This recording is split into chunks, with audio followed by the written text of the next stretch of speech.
Hey, what's up, YouTube? I want to do just a short overview today of the new Hinderer MP-1.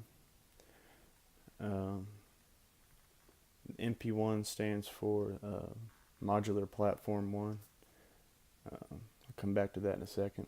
Let's do some specs first. The blade length is 3.25 inches. It's kind of like a sheep's foot style blade. It weighs 5.6 ounces, and the overall length is 7.75 inches. The pocket clip here is for right-handed only, tip up or tip down. You can switch it out there. This model is the all titanium stonewash version. I know they have a working finish version. It's a little more darker gray color to it.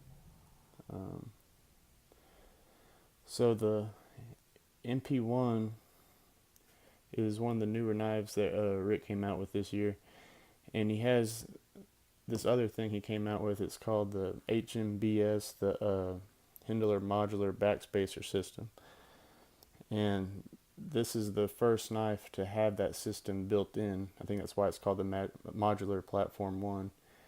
It has this backspacer right here on the knife, and it's removable. It has this little set screw right there. You just undo that, and this whole backspacer will just come off. And you can switch them out. This has a lanyard attachment on it. He's going to have different things like bottle openers and stuff like that that you can switch these out for. The XM18s have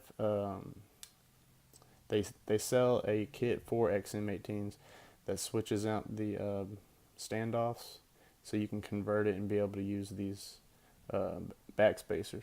So that's the backspacer system, and this is just the first knife he made with it already built into the knife. So you can get this for your XM18s if you want to. I guess the main thing on this knife be the flipping action on it is really good.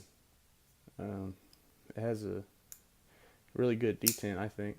When I first got this knife, I couldn't flip it at all. I would go to flip it and it would just be like that. It was just really stiff out of the box. So I took it apart and I cleaned it. There wasn't much to clean. It wasn't really dirty or anything, but after I, oiled it and put it back together, it was really smooth. So now it can just fly out and then it just drops. Really smooth. So I don't know if it would have eventually got that way just over time, or if it was just from cleaning it, made it that smooth or what, but it's really smooth now. One thing I wanted to show is the stop pin on this knife. It's normally you see them about right there. On this knife, I don't know if you can see this, but the it actually has the stop pin. It looks like it's inside the blade thing right there, and it has these channels that it goes along. So when you go back, it falls into those grooves right there and locks in. And when you go to close it, it just slides back and closes into those grooves right there. So I thought that was interesting. I thought that was pretty cool. The ergonomics of the knife is really comfortable. Very comfortable. There's no hot spots on this knife at all. You get a really good grip on it. It has these, all the edges on this knife are, I guess you can say, beveled or rounded. It's all very smooth. Like there's no sharp corners at all. See right there. It's all just very smooth out, rounded. The lock bar is very easy to disengage. Knife just falls shut. The handles have this XM18 pattern from their G10 pattern built into the titanium. It's not really grippy, but it does have a nice texture. Yeah, you can feel it when you're holding the knife like this. You can feel it.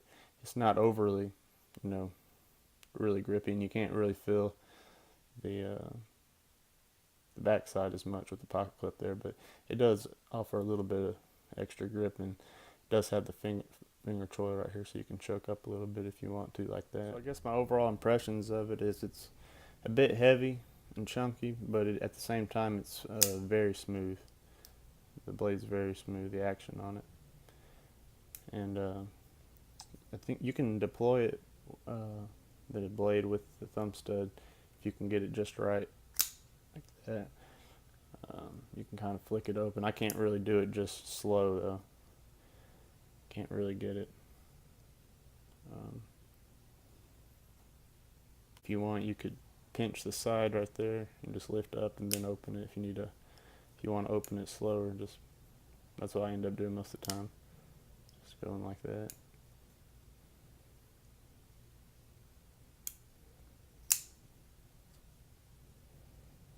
I'll give you a close-up on it. Really nice stone washing finish.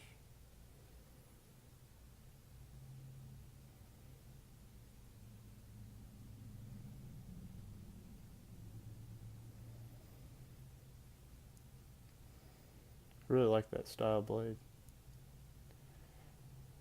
Seems like it sliced maybe a little bit better than a regular XM18. It's not gonna slice like a Spyderco or anything. But overall, it's really nice, really good in hand. A little bit heavy, but I kind of like that, and it's very smooth. Let me show you just a quick size comparison here.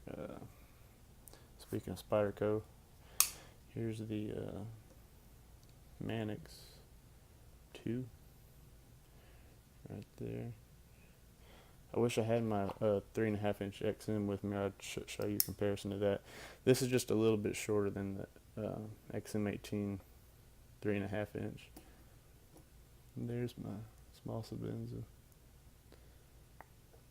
So I think these retail for around $6.95, but I think there's you can find it a few places cheaper than that. I didn't pay full price for it. I got it in a trade. I traded a Spyderco and a 3-inch XM18 to get this, and I think I'm eventually probably going to end up selling this because I wanted to get a 3-inch slicer grind, but when this one came up, I just wanted to grab it and try it and see how I liked it, and I really do like it. It flips really good. It doesn't make your fingers sore if you want to flick it all the time, as long as you keep your finger off the lock bar right there. And like I said, it was stiff at first, but man, after I cleaned it and oiled it, man, it's super smooth. So anyway, I just wanted to give a quick overview of the knife. Hope you have a good one. Bye.